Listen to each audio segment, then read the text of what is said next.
Hello. Once again, this is Chester for the Exams Pro Masterclass in preparation for our civil service exams review.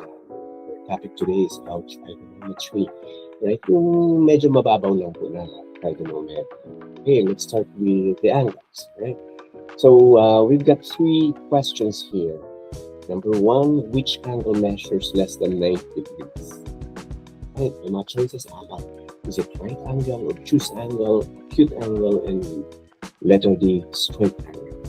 Right, number two, which of the following is a reflex angle?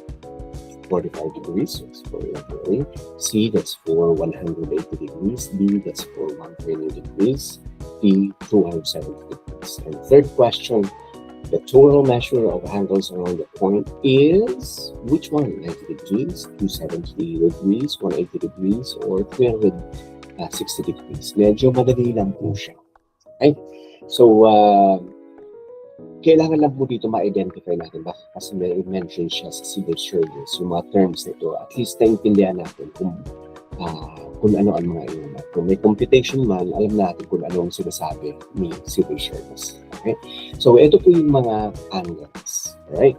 For number one, right angle, yun po yung 90 degrees. Matuwid po. Okay? Yung horizontal, vertical po, 90 degrees. Right angle po. Okay? So, letter D po, obtuse angle.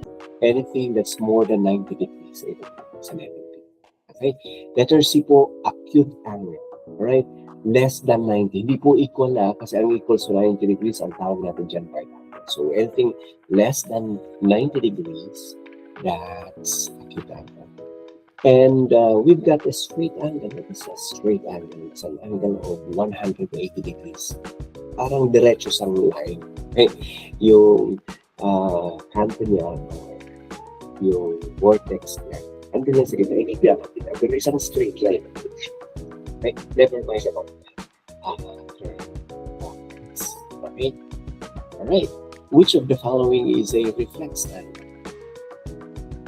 270, 180, again. Okay? So, reflex angle, ibig sabihin po nun, more than 180 degrees. Okay?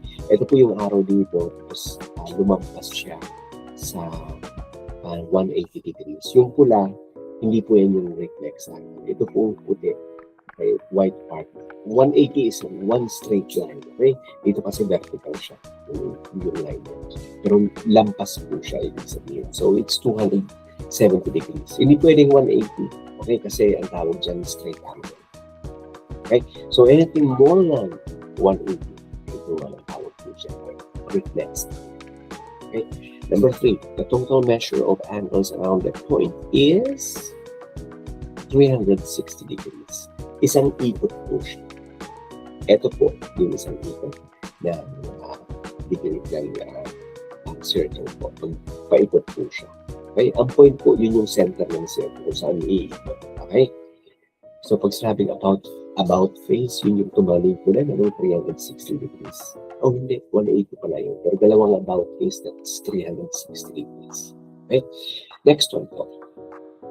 Yung mga terms po na dagdag terms. Okay? Acute, ito po, sinulat na natin, less than 90 degrees. Right angle, exactly 90 degrees. Obtuse, no? Between 90 degrees and 180 degrees. Hindi po kasama yung 90 degrees at 180 degrees. Between that po. Okay, so 91 something. Okay? So, straight, exactly 180 degrees. Reflex angle, it means 180 degrees or between 180 degrees and 360 degrees. Hindi po kasama yung 180 at 360. Full rotation, but that is 360 degrees.